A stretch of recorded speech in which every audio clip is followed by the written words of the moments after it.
بۆ هەڵوەشانەوەی بڕیاری لە سێدارەدانی ڕامین حوسێن پەناهی گەنجی کوردی شاری سنەی خۆرهەڵاتی کوردستان ژمارەیەک لە چالاکوانانی کۆمەڵی مەدەنی و نووسەران و ڕووناکبیران خۆپیشاندانێکیان بۆ بەردەم بارەگەی نەتەوەیەکگرتوەکان لە شاری هەولێر ڕێکخست.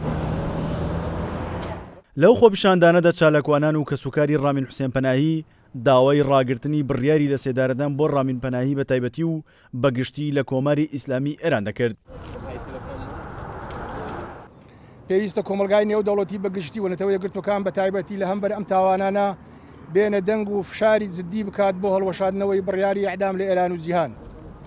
لەو خۆپیشاندانەدا ڕەفیق پەناهی برای ڕامین پەناهی جگە لەوەی داوای هەڵوەشانەوەی بڕیاری لە سێدارەدانی بۆ براکەی کرد، لە هەمان کاتدا داوای نەتەوەیەکگرتوەکان و لە پرساوانی هەرێمی کوردستان و ڕۆشنبیران و ڕۆژنامەنووسان کرد هەڵوێستی جددی لە بەرامبەر ئەو کەیسەدا وەربگرن، چونکە بڕیاری لە سێدارەدان لە کۆماری ئیسلامی ئێران بۆ چالاکوانان بە تایبەتی بۆ گەنجانی کورد لە زیاد بووندایە.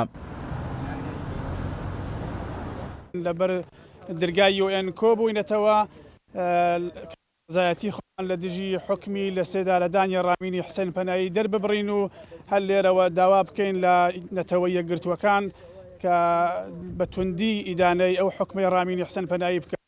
جێخۆیەتی بەنێوی بناڵی حوسێن پەناهیەوە سپاس و پێزانینی خۆمان ئاراستەی سەر کۆمەڵانی کوردستانی ڕۆژهەڵات بەگشتی و بە تایبەتی ئەو ئازیزانەیە کە لە تاسەری دنیا لەم ڕۆژانە بە پەرۆشەوە و زۆر خەمخۆرانە پشتیوانیان کردووە لە ڕامینی حوسێن پەناهی و بنەماڵی ئێمەیان بە تەنیا نەهێشتوەتەوە. ڕامین حوسێن پەناهی بۆ ماوەی نزیکەی ساڵێکە لەلایەن کۆماری ئیسلامی ئێران و دەگیر کراوە و بە تۆمەتی هەڵگەڕانەوە و خیانەت لە دەوڵەت بڕیاری لە سێدارەدانی بۆ دەرچووە. بۆ ئەوە چەندین هەوڵ درراوە کە ئەو بڕیارە ڕابژیرێت.